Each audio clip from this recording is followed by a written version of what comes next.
요즘 전 세계적으로 한류 붐이 점점 더 커지고 있죠. BTS, 블랙핑크, 그리고 최근 문제가 되긴 했지만 빌보드에 오르기도 했던 P40까지 끊임없이 우리나라를 알리는 가수가 나오고 있습니다. 아직은 K-팝이 주류 문화가 됐다고 말하긴 어렵지만 어느 정도 매니아층을 형성한 단계는 된 것 같습니다. 미국만 해도 요새 K-팝 스탠이라는 신조어가 생겨났거든요. 이게 K-팝에 빠진 극성 팬들을 뜻한다고 합니다. 해외에서는 아이스텐 BTS 같은 밈도 생겼는데 이게 우리말로 번역하면 나 방탄 덕후다 라는 정도로 보면 될 것 같아요. K-팝이 관심도 없는 문화였으면 이런 신조어나 밈이 생기지도 않았겠죠. 그리고 이젠 미국을 넘어 유럽에서도 K-팝이 팬덤을 형성하기 시작했는데요. 그 중에서도 독일은 지역성과 장르성이 강하고 보수적인 성격으로 유명하다고 알려져 있거든요. 근데 이 독일에서도 BTS가 음원 차트 1위에 오르고 여러 K-팝 콘서트가 계속해서 열리고 있습니다. 영국이나 프랑스 그리고 아시아 국가들은 두말할 필요도 없고요. 그만큼 팬덤이 전 세계적으로 생겨나고 있는 거죠. 근데 이렇게 인기가 점점 높아지는 게 우리나라 가수들의 노력이 가장 크지만서도요. 다른 한편에서는 K-팝의 가능성을 보고 지속적으로 콘서트를 열면서 우리나라 가수를 홍보한 노력도 있었는데요. 이게 올해 11년째를 맞는 전 세계에서 열리는 한류 전문 콘서트인 CJ ENM이 주관하는 K-콘입니다.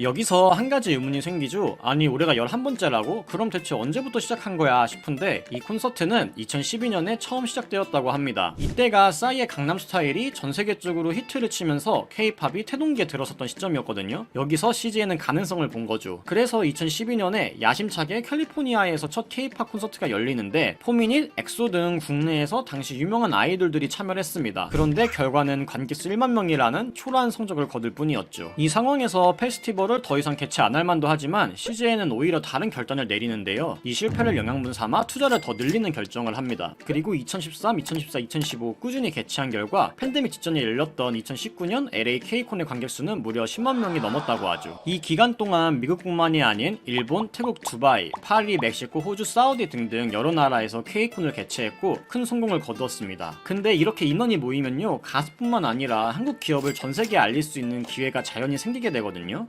일단 K콘을 찾는 관람객 중 80%는 15살에서 24살 사이라고 하는데요. 이 연령대가 10만 명이 모여있는 노다지를 기업들이 놓칠 리 없겠죠. 콘서트 규모가 커지면서 자연스럽게 기업 스폰이 들어옵니다. 전세계 사람들을 대상으로 먹거리, 화장품, 전자기기 등 한국의 라이프 스타일과 기업을 알리고 나라 브랜드 가치가 올라가는 선순환이 생기게 되죠. 그래서 이전에 스폰으로 참여한 비비고, 올리브영 등의 우리나라의 각 분야의 대표 기업들이 더 세계를 뻗어나갈 수 있는 거고요. 올해는 삼성의 갤럭시가 최대 후원사로 참여했는데요. 아시다시피 이 갤럭시가 10대에서 20대 초중반까지는 힘을 못 쓰고 있거든요. 이걸 탑하겠다는 겁니다. 최근 나온 플립 시리즈 등도 디자인적으로 특색이 있다고 알려져 있으니까요.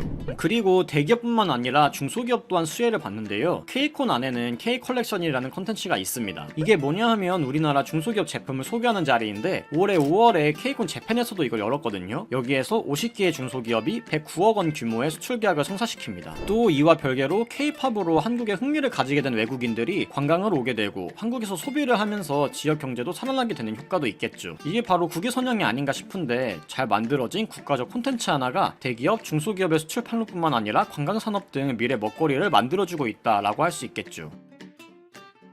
2019년 이후 전 세계를 강타한 팬데믹 때문에 20년부터 21년에는 비대면 행사를 진행했다고 하는데요. 현재는 다시 오프라인 행사를 진행하고 있습니다. 이미 5월 일본에서 열린 행사에 이어 8월에는 LA에서 페스티벌이 개최될 예정입니다. 앞으로도 콘서트는 계속 진행될 거라고 하고요. K-팝이 잠재 효과가 어마어마한 만큼 이번 행사도 성황리에 마감이 되어서요. 앞으로는 전 세계 주류 문화로 거듭나길 바라봅니다. 오늘의 이야기는 여기까지였고요. 이상 AI 스토리였습니다.